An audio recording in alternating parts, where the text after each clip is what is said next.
We're about halfway through. I want to move on to recovery, economy, and taxes. This is for all of you. Portland's Central Business District ended 2023 with the highest vacancy rate of any downtown office market in the country at over 30%. Just last month, we saw U.S. Bank announce it intends to leave the downtown skyscraper that bears its name, with plans to move most of those workers to Gresham. So as mayor, what will you do to reverse the exodus of people and businesses from Portland, as well as attract new ones? Mr. Gonzalez, you're first. It's really a three-part plan. Prosper Portland needs to be completely redeployed and focused on large projects, including how to maximize our recent TIF district approvals, including for Central City.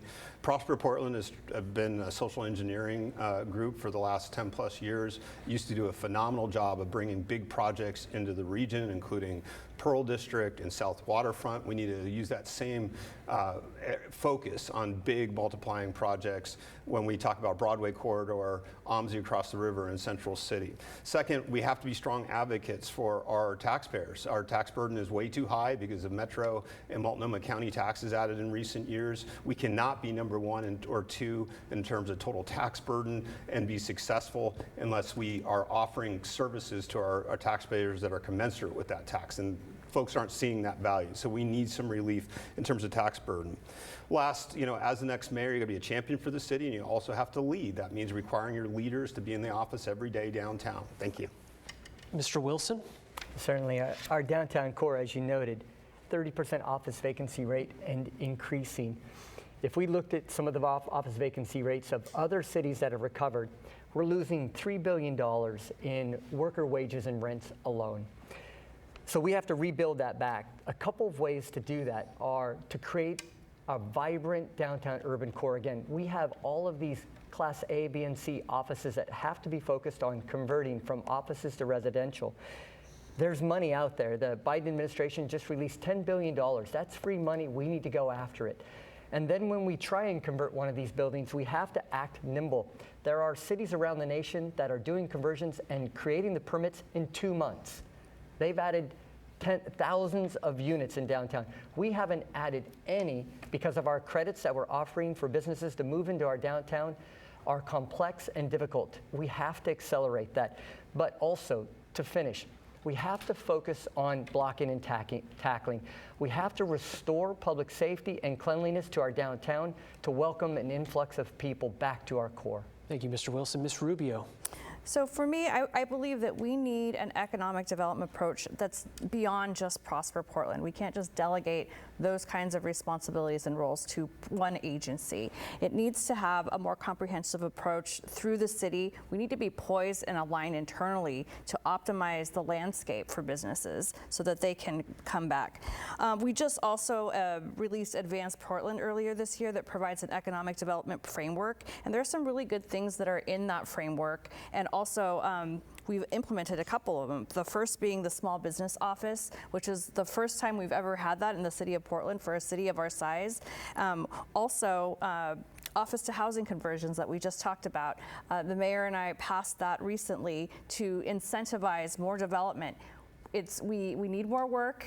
It doesn't pencil out as well as we would, but it's a start. We need to be thinking innovatively. We also passed recently the economic impact analysis, which is also the first of its kind in the city for us. So these things should make a difference for business community. And next time is Rubio. Ms. Osthus. Thank you. This is entirely the reason I threw my hat into the ring to run for mayor, is because I work downtown and I've seen its struggles firsthand. We have all these vacant buildings and the cost of living and running a business is too high. So yes, the taxes are too high, and these vacancies, we need office to housing conversions right away. I don't believe in insisting that workers come back downtown. I think that's environmentally unconscionable, but I do see a yearning from my fellow artists to come back downtown and to really make it hum again with activity. So make some of these zombie buildings, as my campaign calls them, make those available for artist studios. In the interim, until we can get these housing conversions up and running, make music studios. Once artists come and bring their energy back downtown, support the small businesses that follow them. Make sure that when their windows get smashed, that the city is there to pay for that. Make sure that curbside appeal is the city's responsibility, not just the owners. Okay, that's all my time, but thank you for the question. Mr. Mapps. Great question, and I think we all know why downtown is suffering. Businesses and families are fleeing downtown because it's dirty, it doesn't feel safe, and frankly, it's too expensive. We need to focus in on the core problems and the core challenges here. On safety, I believe I can hire 100 cops by the end of my first year as mayor.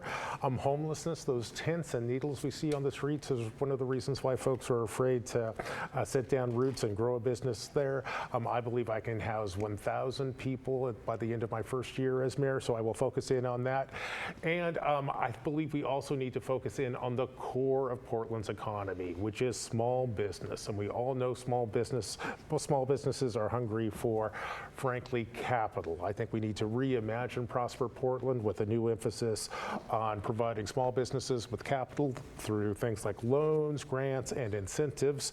And finally, I think it's time that we bring more housing to our downtown. Neighborhoods that do well tend to have a rich mix of both commercial and residential. We don't have enough residential downtown, and I will fix that as your mayor. And that's time, Mr. Mapps. Quick show of hands here. Raise your hand if you think taxes taken as a whole are too high. That is everybody.